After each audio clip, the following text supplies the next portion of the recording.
Happy new year, happy new year, happy new year, happy new year. একটা নতুন recipe নিয়ে চলে এসেছি।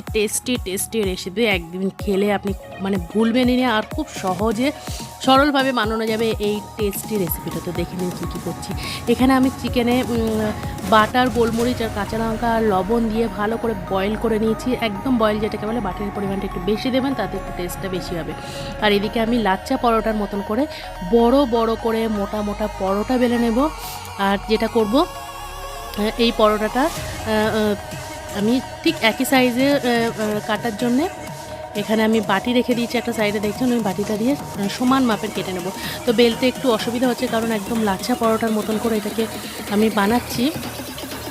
তো এখানে এখন এটা পুরো মোটামুটি হয়ে গেছে, দুটো সাইজের আমার হবে। তো এখানে এই বাটি বসিয়ে নিলাম একটা, এদিকে মনে হচ্ছে একটু কম পড়ে যাবে, তো এখানেও আর একটা বাটি আমি এটাকে তুলে এখানে আমি বসিয়ে দেখব। দুটো পরোটা একবার বেলাতে হয়ে গেলে খুব সুবিধা হয়।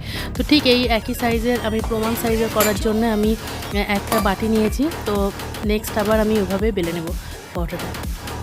আর এইদিকে একটা তাওয়া চাপিয়ে দিয়েছি। আমি প্রথমে কি করব, এই ছোট পরোটাগুলোকে আমি সেঁকে নেব, একদম তাওয়াতে সেঁকে নেব।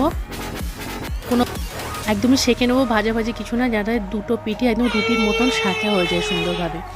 তো এখানে আমি একটা করে পরোটা সেঁকে নিই, আর নেক্সট আপনাদের দেখাচ্ছি। তো এই রেসিপিটা মানে বাচ্চা পুরো সবারই খুব পছন্দ হবে, একদম মানে টেস্টি ইউনিক রেসিপি একটা। ইউনিক বললে ভুল হবে, এখন সবাই সব কিছু বানাচ্ছে। তো ঘরেতে গেস্ট এলে কিমা যদি এভাবে আপনি চিকেনের কিমা বানিয়ে রেখে দেন, তো ঘরেতে গেস্ট এলে তো চটজলদি বানিয়ে দেওয়া যেতেই পারে। তো দেখুন এখন এটা তো হয়ে এসছে প্রায়। এরপরে যেটা করবো, একদম স্টেপ বাই স্টেপ আপনাদেরকে দেখাচ্ছি আমি। একদম রুটির মতন করে দুটো পিঠই ভালোভাবে একদম সেঁকে নেবো, যাতে কাঁচা ভাব একদম না থাকে। আর লাচ্ছা পরোটার মতন যেহেতু একটু মোটা হচ্ছে এটা,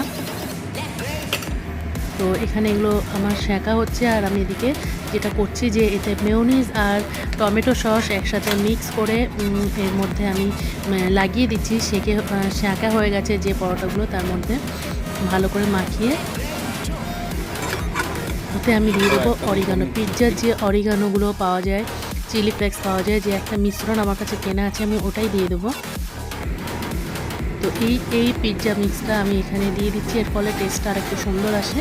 আর এর মধ্যে দিয়ে দেবো কিমা, যে বাটার আর লবণ আর গোলমরিচ কাঁচা লঙ্কা দিয়ে বানানো চিকেনের কিমা, মুরগির মাংসের কিমা। তো আর এর উপরে দিয়ে দিচ্ছি ভরে চিজ। তো মন খুলে চিজটা দেবেন, টেস্টটাও ঠিক সেরকম আসবে। তো এখানে আমি দিচ্ছি ভরে চিজ, এখানে দিয়ে দেবো। আর এগুলোকে রেডি করবো। অন্যদিকে তাওয়াটাই আমি সেঁকে নিয়েছিলাম, তাওয়াটা গরম আছে, ওতে আমি দিয়ে দিলাম 1 চামচ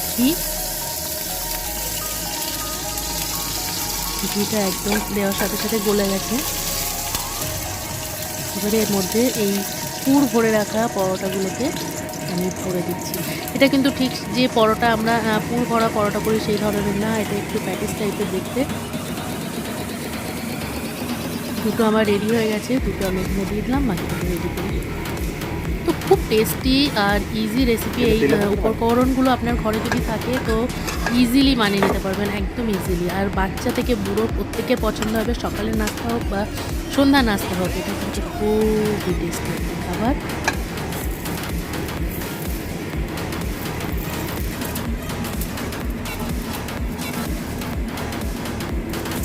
বাটার, চিজ আর ঘি দিয়ে ভাজা এটা ভীষণই মানে ভরপুর একটা খাবার। একটা কিন্তু একটা প্রাপ্তবয়স্ক মানুষের জন্য এনাফ। তো একজন মানুষ একটা খেলেই তার পেট বেশ অনেকক্ষণের জন্যই ভরে যাবে। টেস্টি হেলদি খাবার বাচ্চাকে করে দেবেন, বাচ্চারা তো খুব মানে লুটে খাবে এরকম। তো এই যে এখানে হয়ে এসছে, ভিতরটা দেখলে বুঝতে পারবেন যে কীরকম জিনিসটা এসছে, ঠিক এরকম দেখতে লাগছে। টেস্টটাও খুব ভালো। তো এইটা ছিল আমার আজকের রেসিপি। কেমন লাগলো অবশ্যই জানাবেন। আমি বানিয়েছি, আমি খেয়ে দেখেছি, খুব সুস্বাদু। আপনারাও বাড়িতে চেষ্টা করবেন বানানোর, ট্রাই করে আমাকে কমেন্ট সেকশানে নিশ্চয়ই জানাবেন যে কেমন হলো খেতে। তো এখনকার মতন টাটা, বাই বাই, আল্লাহ হাফেজ। অন্য দিন অন্য কোনো ভিডিও নিয়ে দেখা হবে। Bye bye.